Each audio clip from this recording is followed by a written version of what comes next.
Hi, how's everybody doing? It's Sean again here at Life Raft and Survival Equipment, showing you the Mustang now, which is probably, other than the 5D, is going to be one of the most prevalent life jackets you're going to see. Spin lock 5D, and then the Mustang here. That's just pretty common. A lot of people wear these. So first thing I'm going to look at is the hydrostatic release system. I'm going to look in my window here. I'm going to make sure that's green, and I'm in date here. So this says replace during the year of 2021. So it means December of this year, this will expire. It'll need to be replaced. Other than that, you look at this little dot here. If it's red, something's going on inside your mechanism here. It needs to be replaced. Green, you're good to go. So in date, green, good to go. Out of date, needs to be replaced. Red needs to be replaced. So that's what I inspect there. Make sure I can see my pull tab down here, so I can easily get to that. Make sure my zipper is still closed. That is a visual outside inspection of a life jacket before you even open it. There's my D-rings for my attachments here. There's my leg straps here. So to open this one, again, almost all the zippers on life jackets have breakaway points. There's my breakaway point. We'll go ahead and break it open. Open it right up. Again, don't be intimidated by your equipment. Dig in, learn how it works, learn how it opens. And this is the welded bladder of the Mustang. And we have the AIS in here. So this is set to here. Probably move this up a little. And as you can see, tension will fire that AIS off. But I don't want to do that right now. So I'm going to hold that there, get that off to the side so I can move that around without pulling my lanyard. There's my light. Again, I want to make sure that works. Turn it off. Check my expiration dates. Already checked that one there. A lot of people don't note it. There's a whistle right here, already attached to the life jacket. Because you'll find them attached down here, down there, because they never opened their life jacket and didn't realize they already had a whistle. So there is the Mustang open with AIS. So let's go ahead and do this, since this is one that will be getting serviced. All right, we're going to inflate it now. What should happen is it should inflate, and then it should pull the AIS off here, popping the armed plate off. Let's see if it works.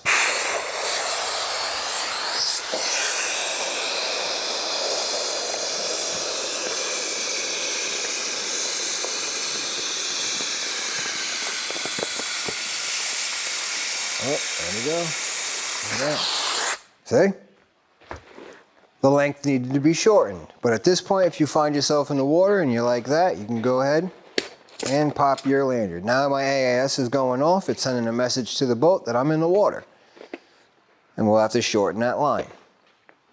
But this is where testing and seeing how your equipment works comes into play. So I'm going to take this right off.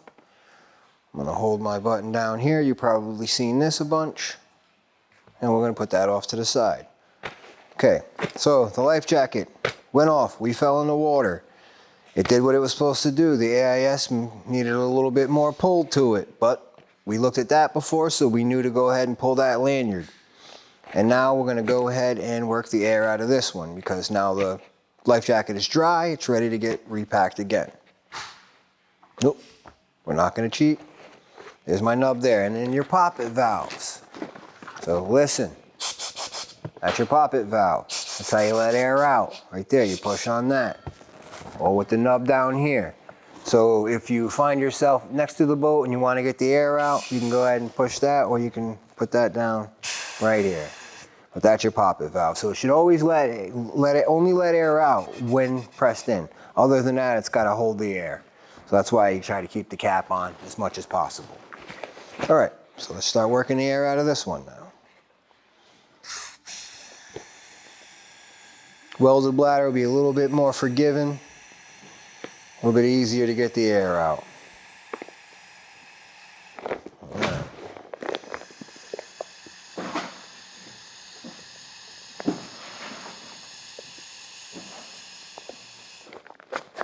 All right, now we got a large amount of the air out.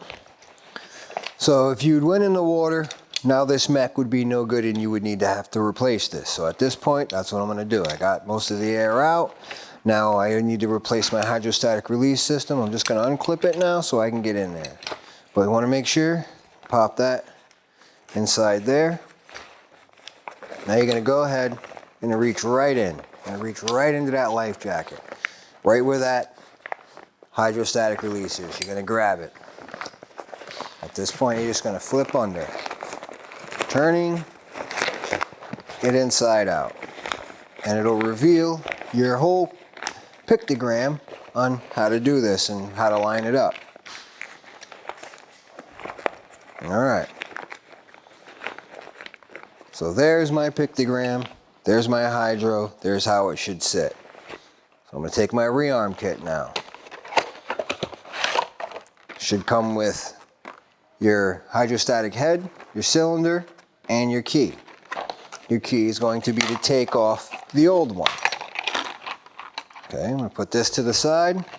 That way I don't mix them up. You don't want to do that. Okay. On the corner here, there's a little catch, a little lock. You're just going to get that in there like that, and you're going to turn it. That's going to rotate the ring.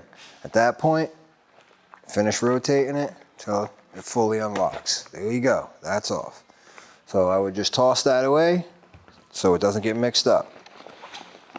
Take your cylinder out here. Take that out because this is fired. This has been used. So now you got the new cylinder and your new head here. Follow your pictogram. So you're going to slide that right in there. Try not to, don't rotate this, because if you rotate that, you will fire your cylinder off. So I like to give it a little turn like that so I'm not getting caught on those teeth there. At that point, I'm lining up. Cylinder's lined up, and then I'm going to slide my top on. Make sure it's lined up. So the dial here will kind of give you an idea of where you need to move it, because it should sit right. Now I'm going to push down, clamping down on everything, and I'm rotating that ring, locking it onto the gasket here. Now at this point, fold it right back up. Right way out, rather. All right. Now I'm going to take a look. So I'm rearmed. I'm back in my window. I can read. Now that I replaced that, you want to make sure that that sealed against the gasket correctly. Now, here's where I am going to cheat. You would have to blow up your oil inflation valve, manually rather, if you didn't have, you know, a handy little tool. But for right now, I'm just going to inflate it.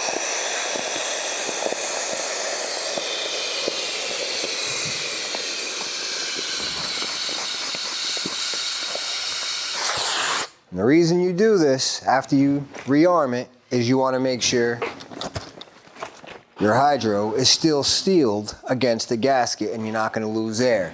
Because you may have to go back in, set it, lock it again because you may have pinched the gasket or it just didn't sit in there correctly. So this is what you would do. You would fill it, come back a couple hours, you know, make sure it's still just as solid as it was when you put the air in, and you're good to go. So let's assume that that's in there correctly. It's not going to lose any air. And now we're going to go ahead and we will do like we showed you before, how to get the air out. But save some time here. I'm going to shorten that up. Little electric compressor with a two-way valve, save you a bunch of time. Now here's the AIS. What I'm going to do is I'm going to actually put this off to the side because this will be repacked later, and I already showed you how to do that.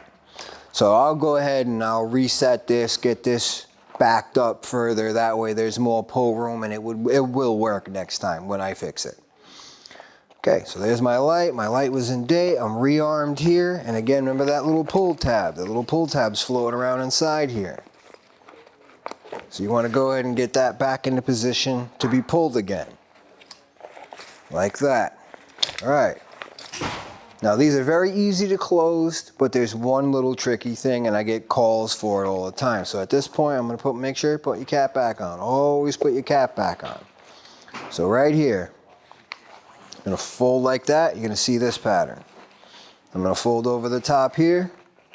There's your little Velcro. I like Velcro, likes to hold it. So here's where I get the phone call. Somebody does this and they go, my life jacket is not closing because it's a two-way zip. So up and then now back down closes it. Perfect. Tuck that in there. I'm gonna do the same thing on this side. See my reveal lines? All life jackets after being folded for a while will get these lines in them that kind of gives you a clue what they want to do. Right over like that. So a little tuck here on these sometimes there's not. That little tuck right there. Here's my whistle. I'm gonna let that just lay in there. Come back around, I'm still in my window here. Same thing with that zipper. This one's coming all the way around. And then here's my top. Again, things want to be flaked. Flaked right in there. Folded right in, up like that, just in there. And again, come right around. And then on these, there's a little stop. You hit the stop, you come back. All right. And take your end of your zipper, tuck it up in there. And now you have a Mustang. Closed, rearmed, opened, air taken out, you're good to go, and you know how to look at that. Again, a little bit easier to close once you figure out the zipper. It has to come back again, so. And that's the Mustang.